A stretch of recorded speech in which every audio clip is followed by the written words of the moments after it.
Okay, great. So this is chapter 5, and we are looking at quality control. Quality control. And this is internal to our practice. So internal to our practice um, within the organization. So really, again, we're trying to make sure, think of it as a continuation from the last chapter where we don't want to get sued for professional negligence. And therefore, we need to make sure that we have the right controls in place as a firm of auditors. To ensure that this doesn't happen. So we're really looking internally at our own processes, um, if you like, within the organization. So it is from an exam point of view. What can you get? You're likely to get this requirement to critically evaluate audit work that's already been performed on an engagement, and to identify if it has been carried out to the required standard of quality. And of course, like I highlighted earlier on, if you do not perform your work, it is, and we saw that case of the Royal Bank of Scotland versus the Bannerman, the auditors, where they did get sued and did win. So it is very possible that you can have, because if you don't carry out the work well, you run the risk of issuing an inappropriate report, which of course could damage the reputation of the firm, and of course, in the long run, the profession. So engagements, of course, are fundamentally about enhancing confidence. People use these documents, of course, to fundamentally to sort of make decisions, and so we can't forget that this is the point here, that this question of confidence, and if we have scenarios where there's a loss of confidence, again, there is again potential for a negligence claim being brought against us. So I highlight again here this question of enhancing confidence. Remember, I just speak generally of an insurance engagement. So it's not just the audit. The audit is just one type of insurance engagement. So the whole idea is that we have to do our own best to make sure we bring, if you like, quality to the work, um, depending on whatever the subject matter was that we have delivered on, asserting that that subject matter is true and fair. I use that loosely.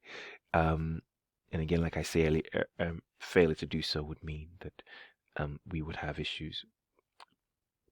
So I guess it's really up to us to make sure that we are fully versed in our trade, and our skill.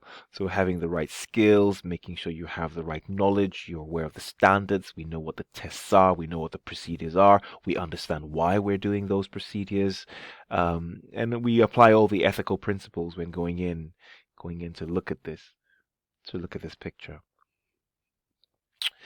Um, because the issue here is you might not give the right opinion. Now, I only put this here just to kind of start jogging your memory as to the question of what causes modification. So typically, financial statements are true and fair. We're fine. It's unmodified, true and fair. But if it isn't, there are two core reasons. Again, but bringing this in softly now, two core reasons why accounts may not be true and fair. They might just be straight up material misstatement where we disagree. When I say disagree in terms of disclosures, non-compliance, it's all very clear.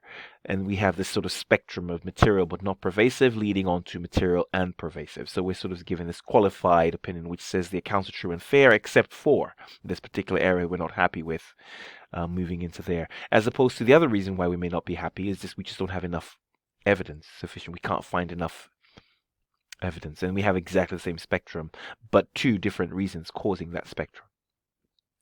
So we don't want to give an inappropriate opinion. We don't want to say the accounts are true. That's the bigger risk. The accounts are true and fair when they are not. It'd be interesting if you were saying the accounts weren't true and fair if they were. So,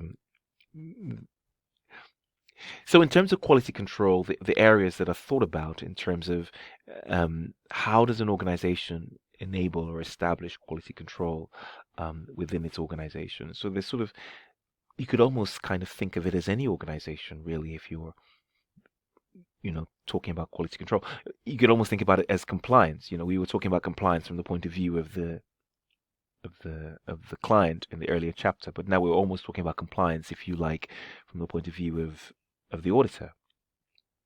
And again, it's this question of culture, culture and ethics, and having controls in place, and thinking about what happens at acceptance and continuance is what we're really looking at. And so these are the six main principles that are discussed. Leadership, of course, and again, this is really important. I highlighted earlier on, I mentioned the word again, this phrase, this question of culture. If an organization, if a firm, um, if people know that we we are known for doing thorough, if you like, complete, well-reviewed work before declaring whether or not accounts are true and fair, then they can trust what we are doing. So it's almost about the right brand, or being known for doing thoroughly investigative audit work. And so that behavior literally has to feed right through. It almost is a top-down approach. We want the partners to show they're doing that thoroughness of reviewing work, and attending meetings, and going to training, and studying. If you like to be better at the craft, so to speak, is important. It is also important to set, of course, again, like very similar. This is all very much about compliance, very similar to the earlier case with the company or organizations. Yes, it's important to set culture in place, but also you must have controls in place. And if you like, those controls center around the idea of having policies in place and procedures in place as to how we document and how we record and how we carry out the audit, and having established paperwork for carrying out these audits so that people know or have a process to follow, process for review.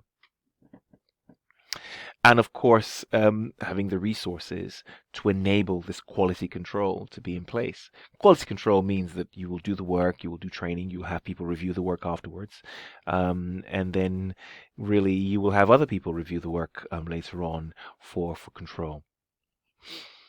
Again, some sort of goes without saying, but this is really linked again to professional competence and to care. We want to make sure that you have the right and experienced personnel, or the right composition of the group, so to speak. So you can have a series of a combination of audit juniors and audit seniors and an engagement partner, and being allocated and assigned to the right areas, if you like, of the role.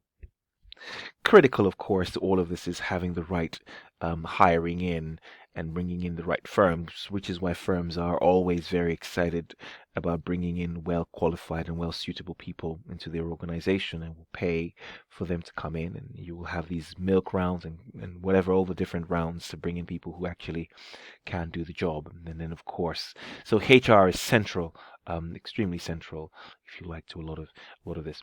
So in terms of HR, in terms of quality, it's bringing people on, compensating them, ensuring they're looking in, that looking after their career development, succession, exposure to jobs that will give them experience that they need.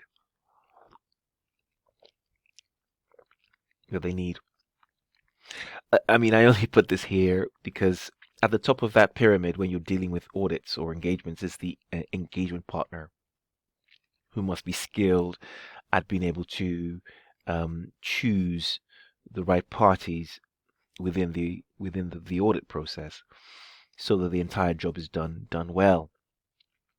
So really think of an engagement partner as a manager who needs to fully understand the job in front of him and know how to allocate the risk, or allocate the management of that risk, to make sure that when he signs off or she signs off on the financial statements saying that they're true and fair, then we can be sure of that they are true and fair.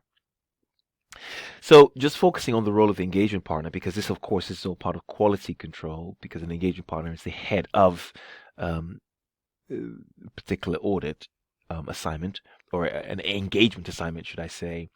Again, key point here is that you have your firm must have ensuring that you have an appropriate engagement partner who is experienced in that field. So, for example, if this is an oil and gas job, you want an engagement partner who's experienced in that field, to look after that. look after that role, because they would, of course, clearly understand what the pitfalls are, where the risks particularly are.